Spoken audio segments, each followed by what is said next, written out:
plateau, and it might take you a few months to get to that. How long? Maybe a half a year. Yeah, like right now, how we have it with our newest batch of reporters is that they're on one job, turn it in, one job, turn it in. Then from that point, we have one reporter who's moving to one job a week. She's picking up the pace with that. Eventually, it's my hope that by the end of the next year, she'll be steady on 3 jobs a week. 2 to 3 jobs a week. And she started working with us 2 months ago. So we take our time. Well, we really pride ourselves on sort of establishing relationships with individual reporters, knowing there's some uniqueness with each reporter, and not wanting to throw you to the wolves and let you crash and burn. Thank you. Yeah. the last thing you're gonna want is to get overwhelmed. Okay. Because like I said, you've made a decision to get into an industry that there is a great need for your services. Some people might try to take advantage of that. We're not going to. Okay. Does your firm handle any insurance depositions? And if so, what line of business? Any insurance depositions? The funny thing about insurance companies is that when everybody else is broke, insurance companies still have money. Okay. And we haven't had a good old-fashioned recession in a while. But when you do, you'll notice that when business slows up, insurance companies still have money for some reason. We do a lot of insurance work, but we don't go to the insurance company. Okay, we do it for their attorneys. State Farm hires an attorney with, where are we? Swift Curry's right around the corner. State Farm hires an attorney with Swift Curry. That attorney comes to us. We don't go to the insurance company. Okay. I hope that answers that one. Should I expect an agency to assist me with all my business needs as a freelance reporter? Will they provide info on how to keep business records? We can help. We will. I want you to be successful. And I believe the old Zig Ziglar line, I can get anything I want if I help you get everything you want. So I'm going to help you. Right now, the last few months have been pretty rough on me. I've been sick and haven't had as much time to devote to business as I'd like to. Nobody's perfect, but yeah, I would love to sit down with I'd love for each and every one of you to come to work for me and for me to sit down and get you ramped up and this time next year have you making about $65,000. Make it your business to know your business though, okay? Get your own tax guy, okay? Get your own system. Show of hands, who knows how to open up an Excel? Who knows how to open up MS Excel and make a spreadsheet? All right, there you go. Keep track of what you're doing. Just a column with the job number, a column with the date, a column with how much you billed the firm, and if the firm calls you back and says, hey, guess what, your math's wrong. A column where you can change it. I've called as many reporters to say, hey, you didn't charge me enough as I have to say, hey, you charged too much. I hope that answers that question.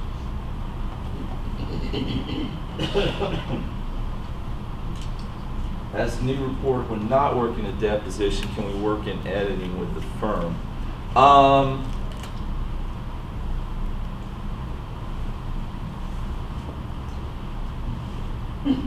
No, not really. We, each reporter is going to turn in their work product. Okay, so if you're looking for ways to make more money, take more jobs and get more better, at this product. So for editing, that's a different line of work that you may decide you want to get into some years from now. Okay, you might want to decide to leave the word scopist. Is just what I'm thinking of. You got to make more money, and right now you're training and you're learning how to be a reporter. Put that to work. You'll make more money. You'll be better served to concentrate on that, I think. Rich, the question about the equipment, don't even bother to answer. Is this it? Okay. Yeah. I think that I'll say again, I trust as a business person that when you hit the street with a background from Brown College of Court Reporting, that you're going to be capable, able, and driven. And if you leave out of here with something that you didn't get, we'll help you get it. I'll help you get it. Okay. And then this is MVRA Georgia option. I'm assuming that refers to the test that we were talking about, where MVRA is allowing a backup audio, I think, these days. Again, make it your business to know your business. Join these organizations. Get on the email lists and find out what in the world the Judicial Council and the Board of Court Reporting does with their time. I don't know anything else about this. Tell you a little, there's an email out there that I have seen that apparently they're going to start allowing that, but I don't know. Does that answer the question? It just said MVRA Georgia option. When I first tested, I didn't go to Brown College Court Reporting, okay? I went to Georgia State University. I got a degree in political science. I've never made $1 bill because of that degree in political science. I studied military science at Georgia State. Also, I majored in ROTC, really. I spent 5 years on active duty in the Army as an officer. Came home, opened a business that failed, got into the mortgage business and was in the mortgage business in 2008 when the entire world went into a recession over the mortgage business. That's when I got into court reporting. I took the last test where the state of Georgia certified its own court reporters. They had a policy that the 5 parts of the test, if you passed 4 out of the 5 parts in that, 4.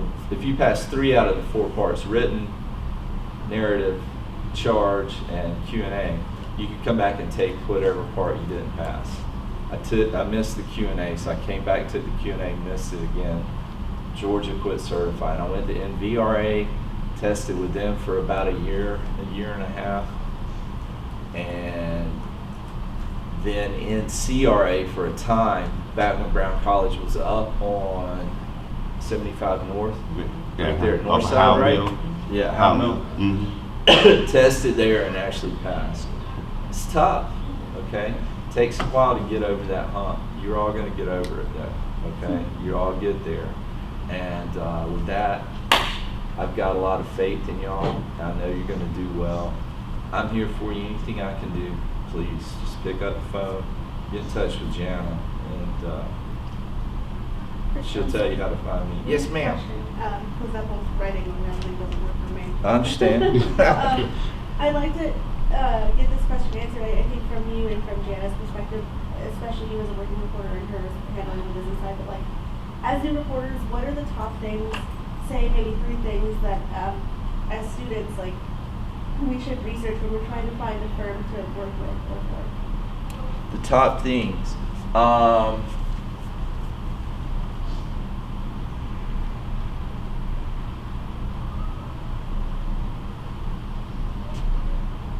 If I were you, I would look at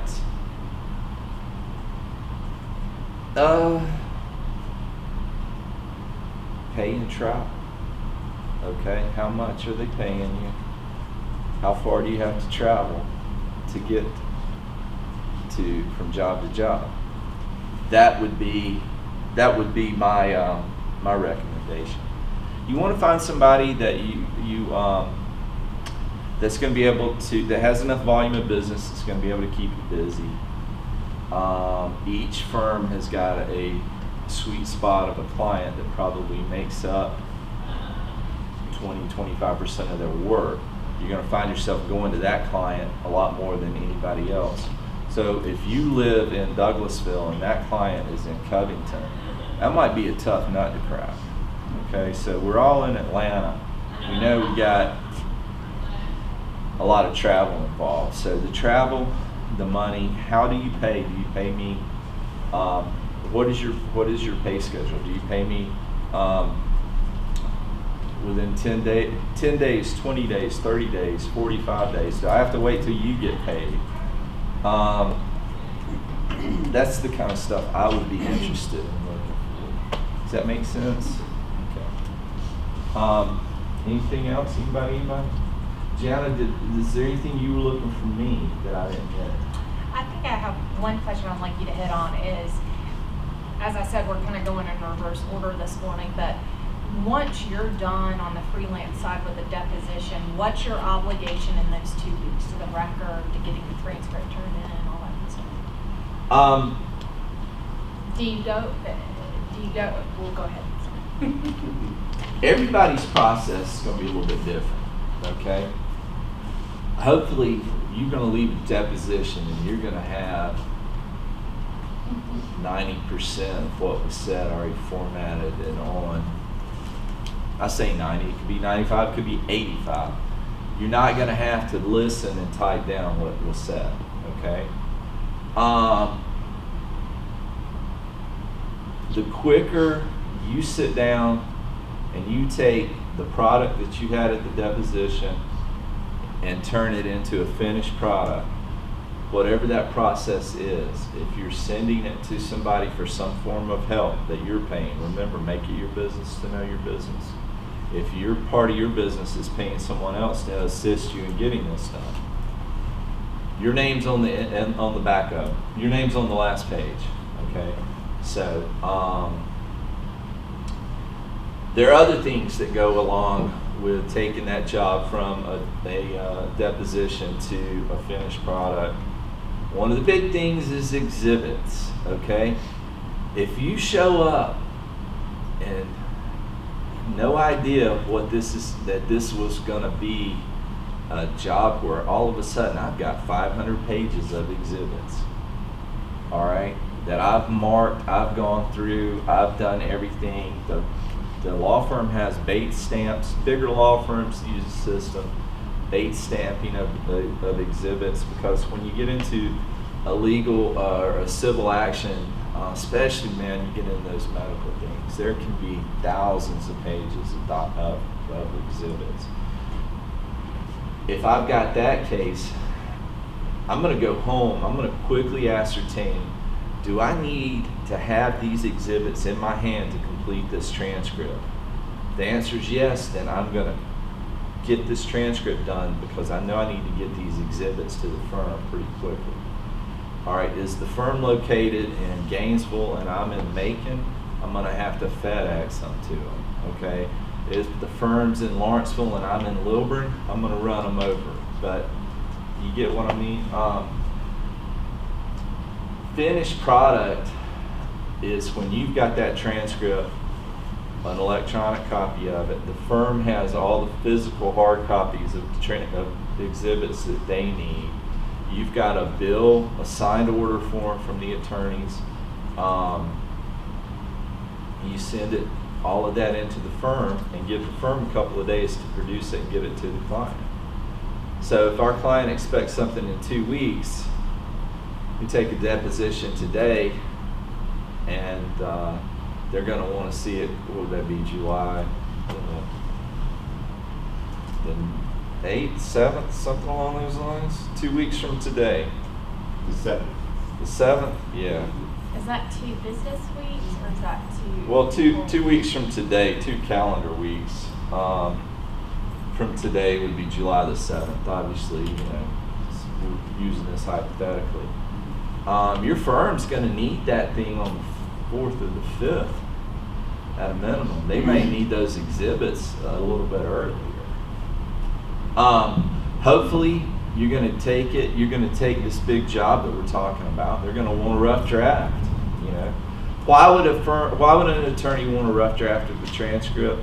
Only if there was information in that deposition that they needed to use to write an order, write a motion, or use that information to question someone else. But they do. You think, why the heck do you need this tomorrow? You know. But they do from time to time, and that's where your takedown and your technical side of this is so important. Thank you, Mark. I'm good. I'm gonna wrap it up because I think I'm running out of stuff to talk about. Anything else? Well, everyone, ladies, thank you so much for letting me talk to you for a minute. Mark, thank you.